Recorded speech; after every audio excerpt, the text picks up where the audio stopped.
माथे पर हल्दी और कुमकुम।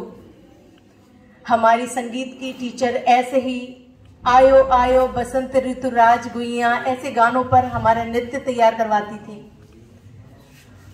मोर पंखी हम लोग पुस्तक में रखते थे और पूजन करते थे और ये कहते थे ये विद्या है। और बचपन में जितनी विद्या रानी की कसम हमने खाई है किसी की शायद नहीं खाई। और आप भी जानते होंगे कि विद्या रानी की कसम हर बच्चा ऐसे खाता था कि उससे ऊपर कोई कसम ही नहीं होती थी, वो मोर पंख होता था। और बसंत पंचमी के दिन पूजन करते हुए हम उस पुस्तक को मस्तक से लगाकर ये कहते थे कि बस अब इसका ज्ञान सब हमारे अंदर आ जाएगा।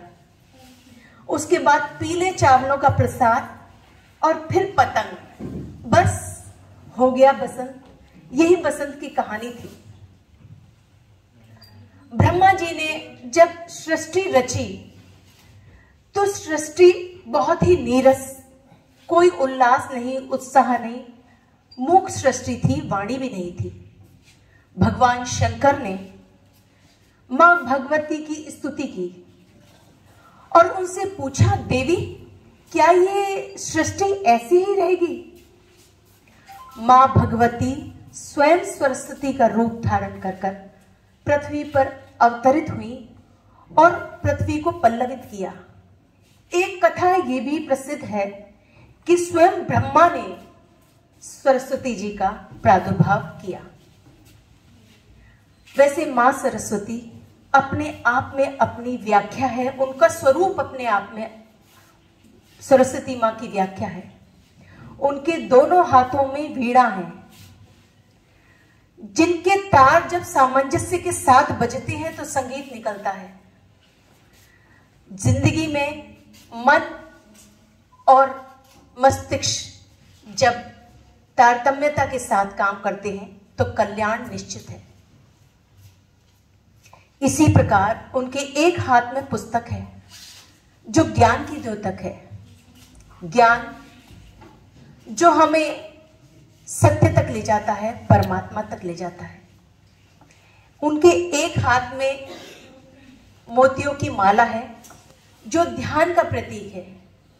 संगीत की साधना करने वाले, कला की साधना करने वाले जानते हैं कि बिना ध्यान के कोई भी कला आपको आ नहीं सकती, आप उसमें पारंगत हो नहीं सकती। और उसके बाद है उनका वाहन। उनका वाहन है हंस।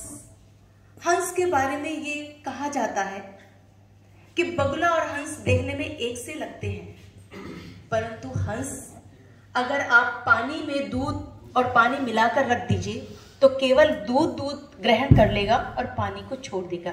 यानी क्या ग्रहण करने योग्य है उसका विवेक होना बहुत जरूरी है अगर मां सरस्वती की कृपा चाहिए। और मां का आसन है कमल। वो कमल नहीं जो आजकल चल रहा है, कमल यानी लक्ष्मी का आशीर्वाद। जब आप ज्ञान से भरपूर हैं, फोकस्ड हैं, धैर्य है आपके अंदर, तो लक्ष्मी तो अपने आप पर कृपा करेगी ही करेगी। मां का सबसे बड़ा पूजन और उनका अभिनंदन केवल इसी बात में है कि जो वाणी उन्होंने दी है उसकी हम पवित्रता को रखें, अपनी वाणी को शुद्ध रखें।